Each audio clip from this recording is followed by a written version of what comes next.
talk about the TikTok ban because in my opinion, this is actually a huge positive for the United States because whether you thought you were Republican or thought you were Democrat, if you thought you were red or blue or left or right, this has shown us that politicians don't represent any of us. They don't want us talking to each other. They want us to hate each other because I don't know if you know this, but the powers that were granted to Joe Biden were granted to him bipartisanly, meaning politicians on both the left and the right voted for him to have the authority to ban the app in the United States. And I think it's because of a couple things, but the first and most important reason is because they do not want us talking to each other. I don't know if anybody remembers what it was like to live in the United States pre-2008, post-2003. Gen Z doesn't remember, but you know what? It was a pretty good time to be in the US.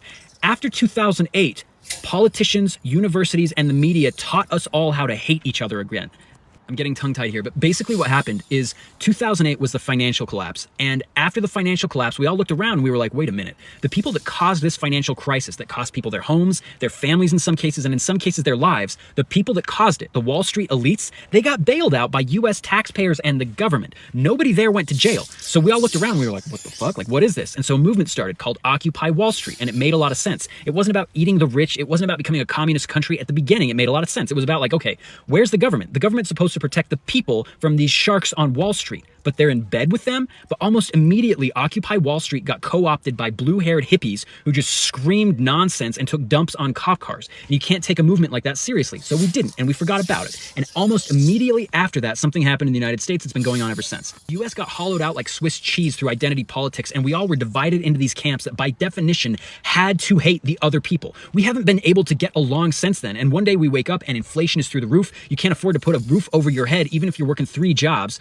It's no longer enough to just want to be left alone, make your money, raise your family, and leave other people alone. No, like you got to get sucked into these identity politics arguments based on the color of our skin, what is or isn't between our legs, and what we want people to call us. It's ridiculous. But honestly, I think all of this has been by design because the media, the people in government, the people in big business don't want us talking to each other. Because I can't tell you how many TikTok videos I have seen put out by people on the opposite side of the political aisle as me, and it's changed my mind because I'm like, man, I've never heard anybody say it that way before. That actually makes a lot of sense. I have realized on this app post-2020 that left or right, we're not any different from each other. We all just want to be happy and be left alone. But the government moving to ban TikTok is the ultimate signal that the government and big business, and especially Mark Zuckerberg, who's been making money selling our data to the Chinese, because guess what? Newsflash, the Chinese already have our data. Facebook and Instagram, they've been selling it to the Chinese for a long time. So the whole national security threat over our data being owned by the Chinese is like totally false. But that's besides the point. The point that I'm trying to make here, excuse me, the point here is that extreme left and extreme right in this country, they're the same people, just in different costumes. But regular Americans,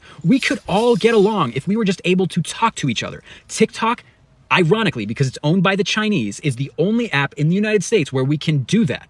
There are so many news stories that I've picked up on this app that haven't been covered by any other news outlets. And honestly, I get the suspicious idea that other news outlets pick up stories because they have to, because it's being covered by people who are on the ground, on site, sharing what's happening on TikTok. And if TikTok gets banned, it's just proof that the government doesn't want us talking to each other. It has nothing to do with data. Guess who's collecting our data that's the real problem? The NSA. And if you think that you're on the right political side of this argument because, well, Trump didn't ban TikTok, he was trying to. Everybody in office, Republican and Democrat, they're doing this together. They don't represent you, they don't represent me, they don't represent freedom, whatever that means to you. We have so many issues in this country that are literally tearing it apart, from identity politics to racism to sexism to homophobia, transphobia, the right to have an abortion, the right to smoke pot. And at the end of the day, these are all issues that adults should be able to make for their own selves. Adults making decisions for their bodies. And we've let these people in power convince us that anyone who has a different idea about that is the enemy. And we can't work through it by speaking with each other because the only people that get to speak are the wackos on CNN, far left, or the wackos on Fox, far right. We don't get any kind of discourse from people in the middle, which is most of us in the United States. So if you feel like super frustrated about this TikTok ban, there's something you can do. You can delete your Facebook account, you can delete your Instagram account, and you can cancel politicians. Vote independent this upcoming election cycle. Like, what are we doing? Are we really going to have another Republican in office? Are we going to really do another Joe Biden? I don't care what your politics are. You shouldn't care what my politics are. We can all agree